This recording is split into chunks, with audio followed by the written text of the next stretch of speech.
Radio Miami TV en directo desde Estados Unidos. Y estoy al habla hoy con una persona extremadamente joven, pero muy querida ya en el mundo latinoamericano de la inmigración y especialmente de Ecuador. Estoy hablando de Mónica Palacio, que es asambleísta, que vino además como emigrada, que hizo de mesera, pero además también trabajó como traductora y ha hecho muchísimas cosas como emigrada, pero ahora está en una batalla para el bien público y por amor al prójimo, ¿no? También de los emigrados. Así que muchísimas gracias por estar con Radio Miami y con Paz Amor. Un abrazo. ¿Cómo estás, Mónica? Muchísimas gracias. Para mí es un verdadero honor compartir la tarde de hoy con todos ustedes.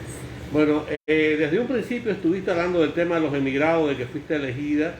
¿Y cómo, desde ese tiempo que lo dijiste hasta ahora, en qué hemos avanzado? ¿Cómo va la cosa? Bueno, realmente la situación de nosotros los migrantes no ha cambiado mucho.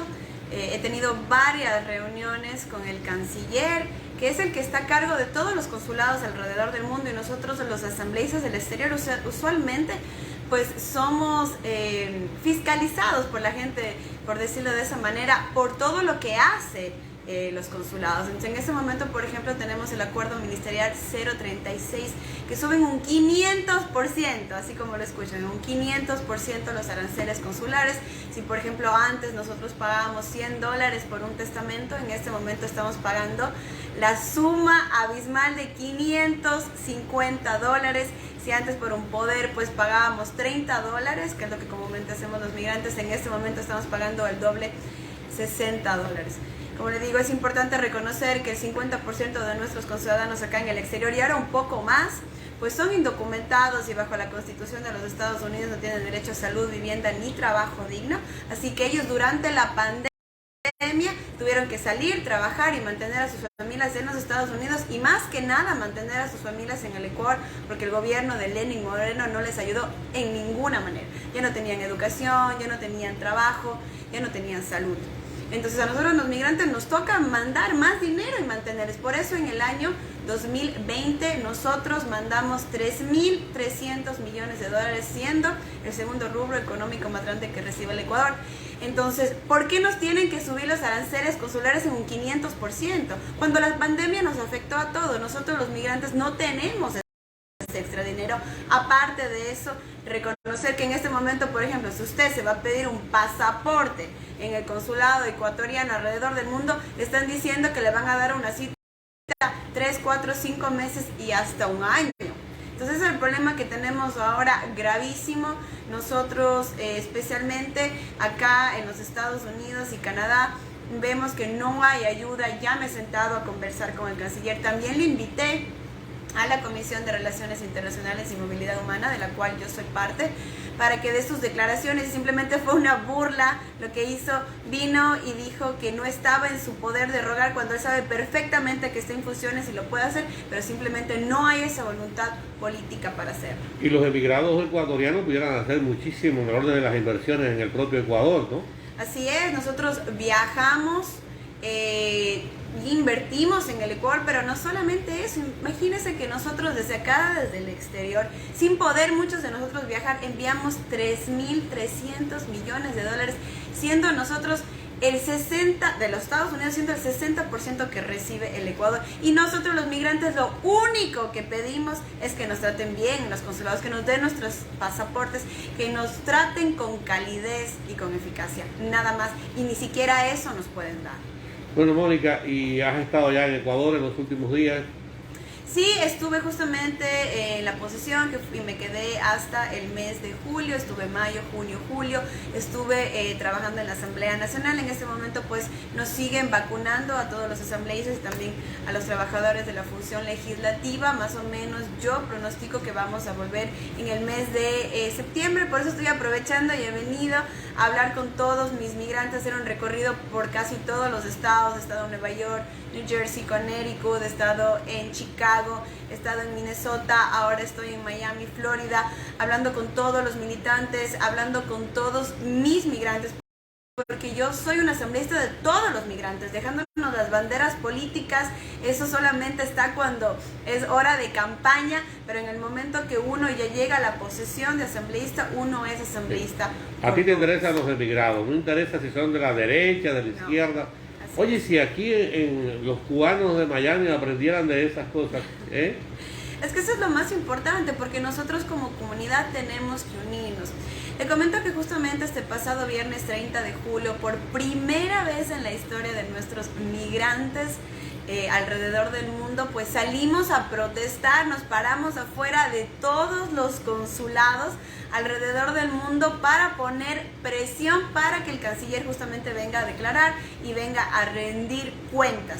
Entonces fue la primera vez, le comento que salieron en todas las ciudades más importantes del mundo, Nueva York, New Jersey, Connecticut, estuvieron en Canadá, estuvieron en toda Europa, en Sudamérica, estuvieron en Quito, se puso mucha presión. Entonces me di cuenta que nosotros, los migrantes, no debemos de ser solamente una potencia económica, enviando, como digo, 3.300 millones, que es lo que se dice, pero realmente son más de 5.000 millones que nosotros invertimos, pero también ser una potencia política, porque somos más de 3 millones de ecuatorianos afuera del mundo, y los cubanos igual, y de otras nacionalidades, unirse como migrantes, dejando banderas políticas, ideologías, sino uniéndose porque todos tenemos la misma causa, que fuimos y nacimos en un país, muchos de nosotros fuimos expulsados, y ahora estamos haciendo patria en otro lado, así que tenemos que unirnos. Nos alegra muchísimo hablar contigo, con Mónica Palacio, asambleísta ecuatoriana. Hay varios amigos que están en sintonía ya contigo. Luis Bustamante te manda saludos, dice bravo, y es realmente de mucha satisfacción apreciar que una joven como tú, ¿te es difícil legislar ahora en la asamblea allá en Quito? Sí, es bastante difícil legislar, pues la Asamblea Nacional está completamente atomizada, eso quiere decir que somos muchos partidos que ingresaron. Como ustedes saben, se cambió el procedimiento para la elección. Ahora tenemos pues el procedimiento electoral Webster. Eso quiere decir que las minorías entran de forma más fácil. Antes el partido que tenía más votos era el que entraba, ¿no? Que tenía más escaños, ahora es más difícil pues tenerlos. Entonces por eso nosotros somos 47 asambleístas, entramos con 49, 2 asambleístas salieron pues de nuestras bancadas a ser independientes, pero es bastante difícil, porque tenemos a grupos de la derecha, tenemos a grupos centristas, tenemos a grupos de izquierda, y realmente como que nadie se puede llevar. Entonces el camino sigue con escollo, porque hay que decir que Lenín Moreno no hizo nada, ¿no? Por los emigrados, y no hizo nada en muchísimas cosas. Tú sabes que Lenín Moreno vino aquí a Miami a dar lecciones de democracia. ¿Qué opinas? Realmente vi algunas de las declaraciones que él tuvo y fue una vergüenza a nivel mundial lo que se atrevió a decir. No sé si se escuchó que dijo: no tengo el pueblo que yo quisiera tener. Y cómo el pueblo va a estar a favor de una persona que nunca le importó su propio pueblo. ¿Qué fue lo que pasó? 12.000 millones de dólares que recibió del Fondo Monetario Internacional y de otras instituciones internacionales. No hizo absolutamente nada. Nosotros mucho antes de la pandemia ya teníamos un decrecimiento económico. Yo soy economista, yo hice un estudio. Desde el año 2018 nosotros tenemos un decrecimiento del 2% en la economía. La pandemia le cayó como anillo al dedo, porque ahí se lavó las manos y dijo: no, la pandemia, como lo han hecho muchos gobernantes alrededor del mundo, pero esa no es la realidad. Ha habido un mal manejo económico del Ecuador hace mucho tiempo antes, y toda la culpa lo tiene Lenín Moreno. Una pregunta: en la era de Correa, ¿cómo fue la relación con los emigrados? Pues le comento que por primera vez en la historia nosotros, los migrantes, fuimos visibilizados en el Ecuador. Yo en este momento no estuviera aquí sentada conversando con ustedes si no hubiera sido por el gobierno del economista Rafael Correa, el cual nos dio representación en la Asamblea Nacional a nosotros los migrantes. Nos puso 6 representantes por los Estados Unidos, Canadá, Europa y Oceanía y Sudamérica. Gracias al gobierno de la Revolución Ciudadana, nosotros en este momento podemos estar luchando por los por los derechos de todos los migrantes. Antes nosotros no teníamos representación, nosotros enviábamos dinero como locos, pero no teníamos ni voz ni voto en la Asamblea Nacional. Solamente en el área triestatal abrieron 4 consulados cuando solamente había uno para casi 1 millón de ecuatorianos, imagínense usted. Hubieron 4 nuevos consulados. Abrieron en Minneapolis, una atención completamente diferente, y no solamente eso, abrieron la Casa Ecuatoriana, que por primera vez daba servicios sociales a nuestra comunidad migrante. Nos daban servicios de salud, daban servicios de asesoría legal, asesoría psicológica, clases de inglés y clases de computación para que nuestros migrantes tengan trabajo digno. Los consulados alrededor del mundo nos decían, es la primera vez que vemos que realmente un gobierno hace algo por su gente. Éramos el ejemplo con gobiernos en México, Polonia, Grecia. Y yo le digo porque yo trabajé en el consulado y vi como ellos estaban asombrados. El consulado de Perú, de Colombia, nos llamaban y nos decían, nosotros nos podemos unir a algunas actividades que ustedes hacemos. Ese fue el cambio que se hizo a nosotros los migrantes. En la Constitución, en la nueva Constitución del año 2008 en Montecristi, a nosotros los migrantes por primera vez se nos reconoció nuestros derechos en el artículo número 40, que dice que los ecuatorianos tenemos los mismos derechos en territorio ecuatoriano y en el exterior. Y eso no tiene que ver ni con la Revolución Ciudadana o un partido, que si la derecha o la izquierda, es un elemental derecho de los emigrados, ¿verdad? Así Lo que es. tú estás ahora haciendo, perdóname que te tutee, ¿no? No, por favor. Y entonces felicitarte realmente por todas esas cosas que has comenzado a hacer, que sabemos que vas a lograr, porque tienes además manera para lograrlo desde el punto de vista de la comunicación, para persuadir, y sé que te has estado asociando a mucha gente que como tú quieren realmente más luz para los emigrados, donde la oscuridad de la emigración aquí es tensa en Estados Unidos. Y la oscuridad que no muchos saben, y la oscuridad que nos sigue dejando de un lado a nosotros, los migrantes. Les quiero comentar también lo que está pasando ahora en el Ecuador, y que tampoco el gobierno actual, el gobierno del presidente Guillermo Lasso, no está hablando. Tenemos 63 ecuatorianos que están saliendo diariamente del Ecuador. Oficialmente se sabe que son mucho más, que salen de forma irregular. Pues están cruzando una frontera, ya no están saliendo solamente varones, en este momento están saliendo mujeres, pero lo más penoso de todo son los niños, porque los coyoteros en este momento les están diciendo que si llevan a los niños a la frontera les van a dejar entrar tranquilamente en los Estados Unidos. La gente está desesperada trayendo a sus niños sin importarles, o tal vez sin saber, los riesgos de una frontera en México. Una frontera en la cual yo estuve presente en Phoenix, 120 grados Fahrenheit en el día, menos 5 grados en la noche, todos los animales silvestres que están ahí, pero no solamente eso, todos los carteles de droga que violan, matan y obligan a los migrantes a llevar droga. Los niños llegan con quemaduras de 2º grado, llegan con piojos, pero más que todo llegan violados, niñas embarazadas y con un daño psicológico que nunca más se les va a ir. Eso es lo que está pasando ahora. Hace dos semanas tuvimos 12 ecuatorianos muertos en la frontera. La Cancillería no dice nada. Esos son datos extraoficiales que nosotros tenemos de personas, de conciudadanos que nos llaman a pedirnos ayuda, porque en este momento ni siquiera pueden repatriar los cuerpos de los ecuatorianos al Ecuador. ¿Qué es lo que está haciendo el gobierno de Guillermo Lasso? Hasta este momento absolutamente nada. No está reactivando la economía ecuatoriana y la gente ya no sabe qué hacer. El día de hoy, le comento, el día de hoy otra vez subió la gasolina.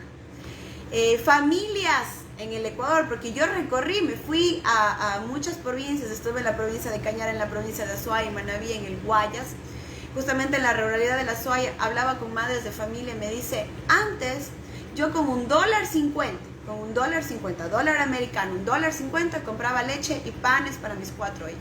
En ese momento vuelve a subir la gasolina, vuelven a subir todos los precios de todas las cosas por el transporte, y ahora $1.50 solamente me alcanza para la leche. Ya no tengo qué darles de comer a mis hijos, y yo confío, y me toca hacer eso, mandarles a la escuela que coman allá. Les dan una galletita de quinoa pasada, dañada, y un poquito de leche que le regalan los ganaderos de alrededor. Eso es lo que está pasando. Bueno, sobre el tema de Ecuador, ¿qué te quedaría por decir? Porque además quiero hacerte una pregunta sobre Cuba al final, si es posible. Claro que sí.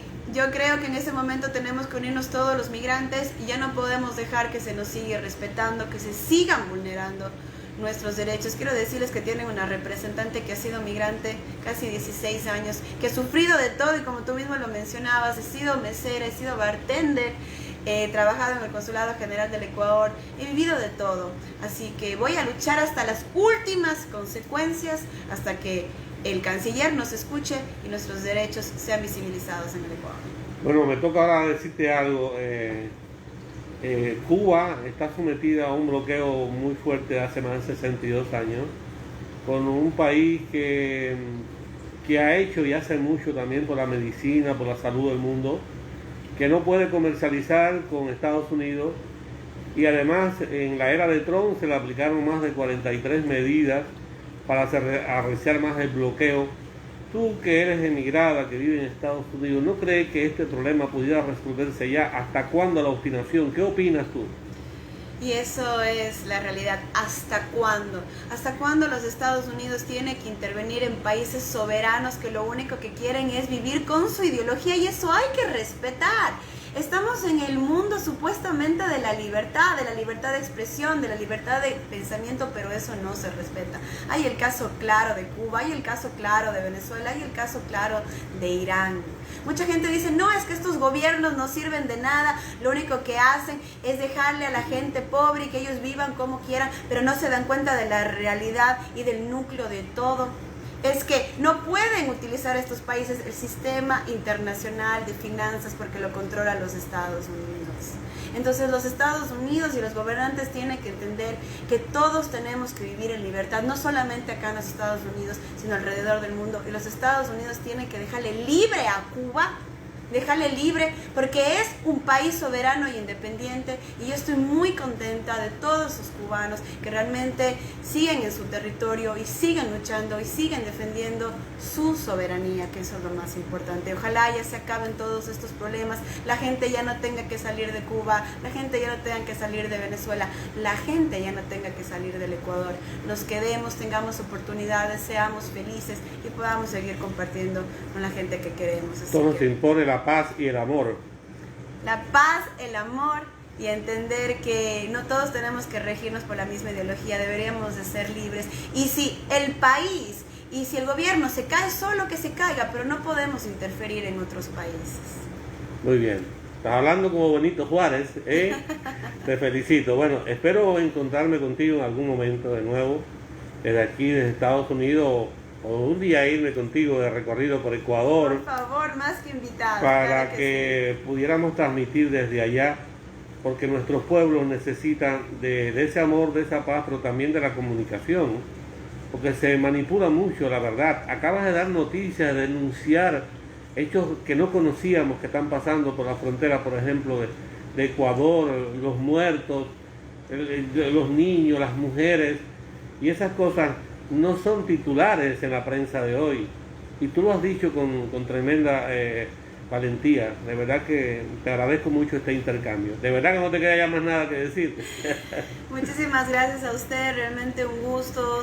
Quiero decirles a toda mi gente que está acá, que ha venido de Cuba, especialmente a Florida, que ustedes tienen un asambleísta igualmente que representa a los migrantes ecuatorianos, pero que representa también a todos los migrantes. Por favor, llámeme y trabajemos en conjunto, porque nuestros derechos tienen que ser escuchados, especialmente acá en los Estados Unidos, donde sabemos que hay deportaciones masivas, especialmente a los latinoamericanos. Unirnos, trabajar en conjunto y decirles que hay que abrir un poco más el espectro, un poco más los ojos y ver también el problema de las cosas, y eso es que tenemos que vivir todo con soberanía y con libertad. Bueno, un abrazo a ti y a todos tus asambleístas que están batallando allá en medio de un campo de batalla agreste, pero no imposible, para ganar con esa hidalguía que lo estás haciendo. Yo soy Carlos Diegues desde Miami, Estados Unidos, en este reporte con la asambleísta Mónica Palacio.